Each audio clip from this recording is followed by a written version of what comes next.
अस्सलामुअलैकुम, welcome back to my channel. आप देख रहे हैं code with Asfan. Welcome to the channel Code with Asfan. जैसे कि लास्ट वीडियो में हमने बात किया था कमेंट्स के बारे में और यूजर से इनपुट लेना। आपने यूजर से इनपुट किस तरह लेना है C++ में, तो मैंने इन दोनों टॉपिक्स के बारे में डिटेल के साथ डिस्कस किया था। अगर आपने वो वीडियो नहीं देखी तो काइंडली मैं डिस्क्रिप्शन में लिंक ऐड कर रहा हूँ, आप वहाँ से जाके देख सकते हैं। ये मैं इसलिए बता रहा हूँ क्योंकि जो भी वीडियो मैं बनाता हूँ तो पिछली वाली वीडियो के साथ लिंक अप होती है कि आपने अगर पिछली वाली वीडियो आपको समझ आई होगी, आपने उसको अच्छे से देखा होगा, समझा होगा, तो आप ये वीडियो आसानी से समझेंगे और इजीली आपको समझ आएगी। तो आज की इस वीडियो में हम पढ़ने वाले हैं ऑपरेटर्स के बारे में कि ऑपरेटर्स आपके पास C++ में क्या होते हैं या प्रोग्रामिंग में आपके पास ऑपरेटर्स क्या होते हैं। ये बहुत इंतहाई ही ज़रूरी है क्योंकि ये हर एक लैंग्वेज में होते हैं। तो ऑपरेटर्स क्या होते हैं? Operators are used to perform operations on variables and values. इसका क्या मतलब है? मिसाल के तौर पर आपके पास दो वेरिएबल्स है, एक है आपके पास a इज इक्वल आपने 10 लिया हुआ है, दूसरे में वैल्यू आपने 20 ली है। अगर आप उसको ऐड करना चाहते हैं तो आप प्लस यूज करते हैं। तो प्लस का मतलब ये प्लस आपके पास एक ऑपरेटर है और ये क्या करता है? ऑपरेशंस परफॉर्म करता है इन दोनों वैल्यूज के बीच में। 10 + 2 से क्या आता है? आपके पास 30 आता है। तो इसने क्या किया? ऐड किया, इसके दरमियान ऑपरेशंस परफॉर्म किया। अगर सम टाइम आप क्या करते हैं कि एक वैल्यू ग्रेटर होती है दूसरे वैल्यू से, तो आप उसमें कंपैरिजन करते हैं। तो ये सारे के सारे आपके पास ऑपरेटर होते हैं। माइनस हो गया, प्लस हो गया। फिर आपके पास ऑपरेटर्स 4 किस्म के होते हैं। एक होता है अरिथमेटिक ऑपरेटर, दूसरा होता है आपके पास असाइनमेंट ऑपरेटर, तीसरा आपके पास होता है कंपैरिजन ऑपरेटर और चौथा आपके पास होता है लॉजिकल ऑपरेटर। तो हम वन बाय वन इसको डिस्कस करेंगे कि अरिथमेटिक ऑपरेटर क्या होते हैं, असाइनमेंट ऑपरेटर क्या होते हैं, लॉजिकल ऑपरेटर क्या होते हैं और कंपैरिजन ऑपरेटर्स क्या होते हैं।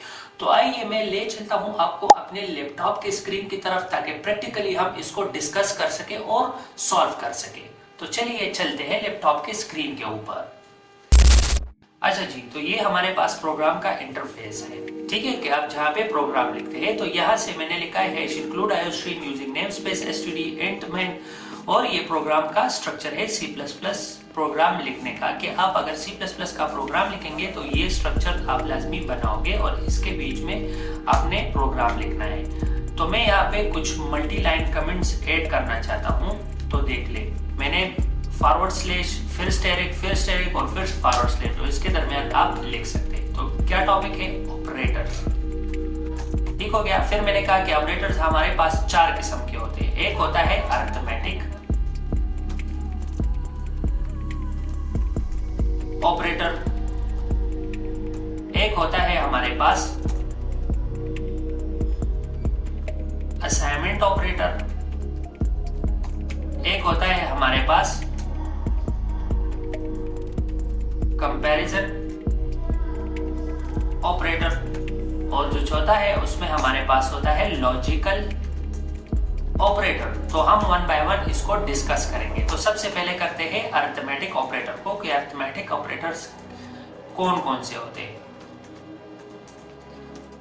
अरिथमेटिक ऑपरेटर्स आपके पास क्या करता है? बेसिक मैथमेटिक्स ऑपरेशंस परफॉर्म करता है। मिसाल के तौर पर आप किसी चीज को ऐड करना चाहते हैं, सब्ट्रैक्ट करना चाहते हैं, मल्टीप्लाई करना चाहते हैं, डिवाइड करना चाहते हैं किसी वेरिएबल्स को या किसी वैल्यूज को, तो आप यूज करते हैं अरिथमेटिक ऑपरेटर। इसमें हमारे पास होता है प्लस, तो आपने क्या करना है? शिफ्ट प्रेस करना है और इक्वल साइन के बटन को प्रेस करना है, तो आपके पास प्लस आइकन आ जाएगा। फिर आप माइनस करें, फिर आप स्टेरिक आपके पास शिफ्ट और ऐड पे आता है। ठीक हो गया। और फिर आपके पास डिवाइड।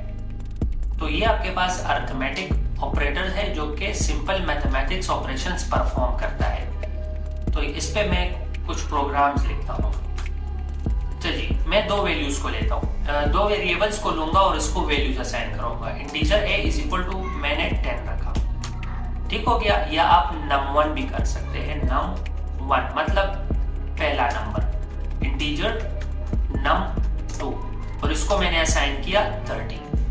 अब इन दो नंबर्स को हमने ऐड करना है यूजिंग अरिथमेटिक ऑपरेटर। तो किस तरह हम ऐड करेंगे? तो इसके दो तरीके हैं। आप इस तरह भी कर सकते हैं कि Cout और यहाँ पे लिखे कि num1 प्लस num2 और आखिर में सेमीकोलन। इसको रन करो तो आपके पास ये ऐड हो जाएंगे। तो 10 प्लस 30 से क्या आता है 40, ये आप देख लें। तो इसने तो ये ऐड कर लिया। एक दूसरा तरीका ये है कि आप एक तीसरा वेरिएबल बनाए सम, और इन दोनों का रिजल्ट उसमें स्टोर करें, num1 प्लस num2।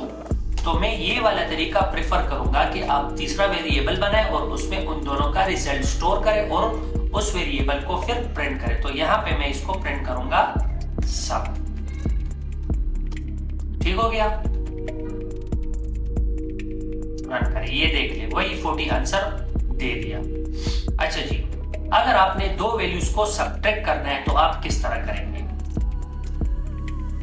तो मैं लिखूंगा इंटीजर num3 मैंने क्यों लिया? क्योंकि मैं दोबारा num1 num2 को यूज नहीं कर सकता। एक बार आपने वेरिएबल्स को डिक्लेयर कर लिया तो उसी सेम नाम के साथ आप दूसरा वेरिएबल डिक्लेयर नहीं कर सकते। ठीक हो गया। तो num3 मैंने इसको वैल्यू दे दिया 4, फिर इंटीजर num4, इसको मैंने वैल्यू असाइन किया 5।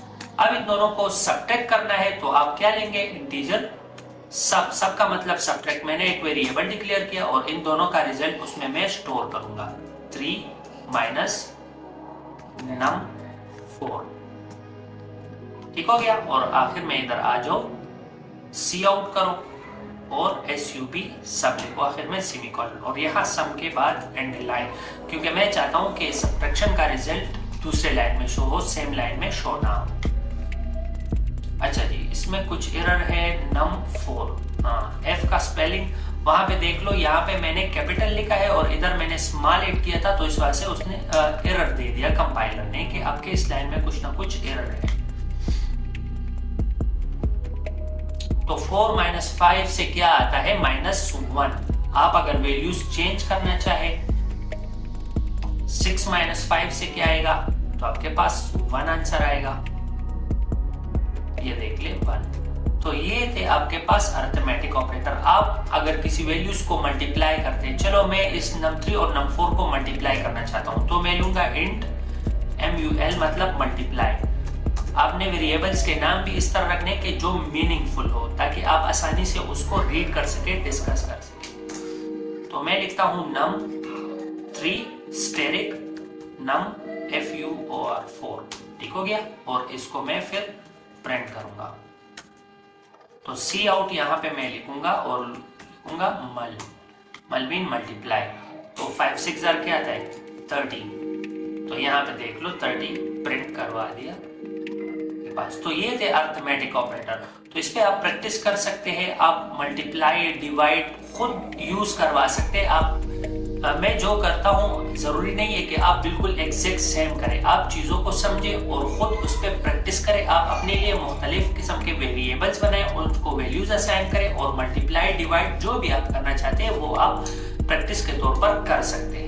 तो ये सारा प्रोग्राम जो मैंने लिख लिया, ये था अरिथमेटिक ऑपरेटर के बारे में कि आप अरिथमेटिक ऑपरेटर को किस तरह यूज करते हैं। जैसे कि मैंने एडिशन कर लिया, सब्ट्रैक्शन कर लिया, मल्टीप्लिकेशन कर लिया, आप खुद डिवीजन वगैरह परफॉर्म कर सकते हैं, एवरेज फाइंड कर सकते हैं। तो मैं अरिथमेटिक ऑपरेटर पे एक दूसरा प्रोग्राम लिखूंगा कि आपने वैल्यूज का एवरेज किस तरह फाइंड करना है। मिसाल के तौर पर आपके पास 5 वैल्यूज है, तो उनका एवरेज आप किस तरह फाइंड करते हैं। तो अरिथमेटिक ऑपरेटर्स को यूज करते हुए मैं वो वाला प्रोग्राम आपको करवा देता हूं एज अ प्रैक्टिस। तो इसी तरह आपको आसानी से समझ आ जाएगी अरिथमेटिक ऑपरेटर की भी। अच्छा जी, तो मैं इस पुराने वाले कोड को रिमूव कर देता हूं और नया वाला कोड दोबारा हम लिखते हैं। तो मैं यहाँ पे कुछ वेरिएबल्स डिक्लेयर करता हूं। a इज इक्वल टू, मैंने इसको वैल्यू दे दी 23, इंटीजर b इक्वल टू, मैंने वैल्यू इसको असाइन किया 34, इंटीजर c इसको मैंने असाइन किया 45। आप कुछ भी रख सकते हैं, मैं अपने हिसाब से वैल्यूज ले रहा हूं, आप कुछ भी अपने हिसाब से ले सकते हैं। ठीक हो गया। इंटीजर c तो हमने डिक्लेयर किया हुआ है d, इसको हम वैल्यू देंगे 22 और फिर हम लेंगे इंटीजर e, तो इसको हम वैल्यू असाइन करेंगे 6। तो ये आपके पास 5 वेरिएबल्स हो गए और उनको वैल्यूज भी मैंने असाइन की है। ठीक है, फर्स्ट वाले को मैंने 23, सेकंड को 34, सी को मैंने 45, डी को 22, ई को मैंने 6।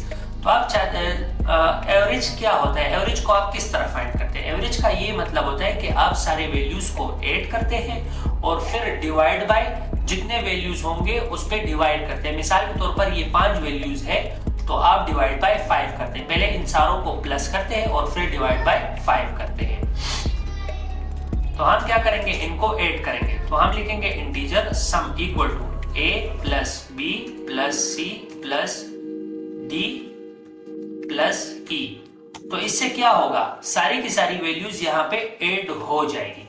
ठीक है, अब एवरेज फाइंड करना है तो मैं एवरेज के लिए एक दूसरा वेरिएबल डिक्लेयर करूंगा, उसको मैं डबल रखूंगा। डबल में क्यों ले रहा हूं, आप फ्लोट भी ले सकते, डबल भी ले सकते। ठीक है, डबल में इसलिए ले रहा हूं क्योंकि एवरेज का जो आंसर होगा वो शायद पॉइंट्स में आ जाए, तो उसके लिए फिर आप इंटीजर नहीं ले सकते, आपने डबल यूज करना है या आपने फ्लोट वगैरह यूज करना है। ठीक है, तो मैं लिखूंगा double equal to sum divide by 5।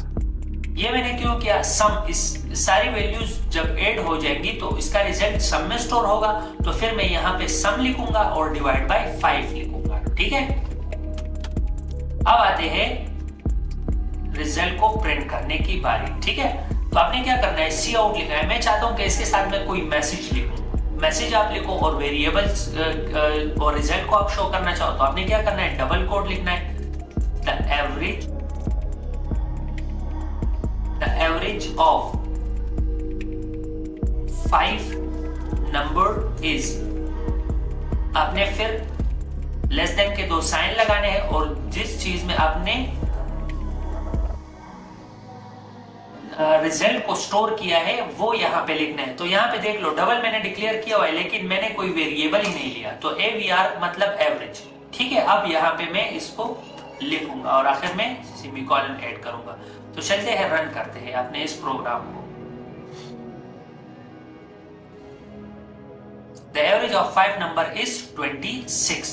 तो ये 26 किस तरह आया, तो कंपाइलर जब प्रोग्राम को रीड कर रहा था कि ए को ये वैल्यू असाइन है, बी को ये, सी को ये, डी को ये वाली वैल्यू और ई को 6। ठीक हो गया, तो फिर उसने रीड किया कि सम देखा तो इट्स मीन कि इन सारे वैल्यूज को ये ऐड करवा रहा है, तो इससे जो रिजल्ट आता है वो इस सम में स्टोर होता है। फिर मैंने एक वेरिएबल लिया हुआ है एवरेज के नाम से और मैंने सम डिवाइड बाय 5 जितने नंबर है, टोटल नंबर 1 2 3 4 5 डिवाइड बाय 5 किया हुआ है, तो इससे आपको एवरेज उसने प्रिंट करवा दिया। तो ये था आपके पास अरिथमेटिक ऑपरेटर्स में एक सिंपल सा प्रोग्राम।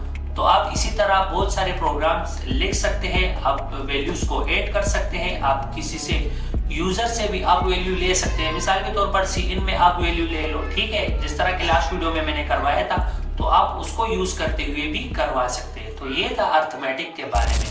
होपफुली आपको ये वीडियो समझ आई होगी, पसंद भी आई होगी। अगर पसंद आई है तो काइंडली लाइक करें, सब्सक्राइब करें और नोटिफिकेशन ऑन करना ना भूलिए ताकि कोई भी नए आने वाली वीडियो आप मिस ना करें। इंशाल्लाह मिलते हैं एक नए टॉपिक के साथ, एक नए वीडियो के साथ। तब तक के लिए अल्लाह हाफिज।